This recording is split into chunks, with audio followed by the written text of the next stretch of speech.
Love mocktail 3 ಚಿತ್ರದ ಕತೆ ಕದ್ದ ಆರೋಪಕ್ಕೆ ನಟ ಡಾರ್ಲಿಂಗ್ ಕೃಷ್ಣ ಕಿಡಿಕಾರಿದ್ದಾರೆ.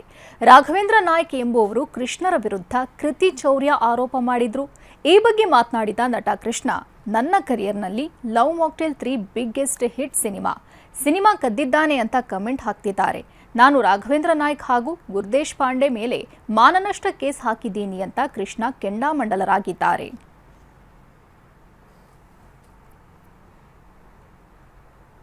ಹಂಗಲ್ಲ, ಏನಾದ್ರೂ ಲಾಜಿಕ್ ಇದೆಯವ್ರ ಹೇಳೋ ಮಾತಲ್ಲಿ. ಅಲ್ಲೇ ಅವತ್ತು ಮೀಡಿಯಾದವ್ರು ಪಾಪ ತುಂಬಾ ಚೆನ್ನಾಗಿ ಕೇಳಿದ್ರು, ಸರ್ ಸ್ಕ್ರೀನ್ ಪ್ಲೇ ಏನಾದ್ರು ನಿಮ್ ತರನೇ ಇದೆಯಾ ಅಂದ್ರು. ಇಲ್ಲ ಸ್ಕ್ರೀನ್ ಪ್ಲೇ ಇಲ್ಲ. ಹೌದಾ, ಓಕೆ ಸರ್. ಸೀನ್ಸ್ ಯಾವ್ದಾದ್ರು ತಗೊಂಡಿದ್ರಿ? ಇಲ್ಲ ಯಾವ ಸೀನ್ ತಗೊಂಡಿದ್ದು? Okay sir. ಡೈಲಾಗ್ಸು? ಯಾವ ಡೈಲಾಗ್ಸು ಇಲ್ಲ. ಮತ್ತೆ ಏನಯ್ಯ ನಿಂದು, ಏನಕ್ಕಯ್ಯ ಬಂದಿದೀಯಾ?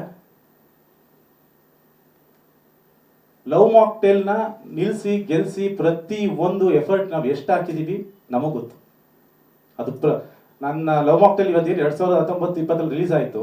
ಅದನ್ನ ನೀವು ಬರೀ ಸಕ್ಸಸ್ನ ನೋಡಿರ್ತೀರಾ. ಆ ಲವ್ ಮಾಕ್ಟೇಲ್ ಆಗಕ್ಕೆ ಅದಕ್ಕೆ ಹಿಂದೆ 10 ವರ್ಷ ನಾವು ಏನು ಕಷ್ಟಪಟ್ಟಿದ್ದೀವಿ. ಆ ಲವ್ ಮಾಕ್ಟೇಲ್ ಸುಮ್ಮನೆ ಆಗಿಲ್ಲ. ಆ ಫ್ರಾಂಚೈಸಿ 3 ಸಲ ಸುಮ್ಮನೆ ಬಂದಿಲ್ಲ. ನಮ್ಮ ಎಫರ್ಟ್ ಅಷ್ಟು ವರ್ಷದಿಂದ ನಾವು ಹಾನೆಸ್ಟಾಗಿ ಎಫರ್ಟ್ ಮಾಡ್ಕೊಂಡು ಬಂದಿರೋದಕ್ಕೆ ಇವತ್ತು ನಾವು ಬಂದಿಲ್ಲಿ ಕೂತಿರೋದು.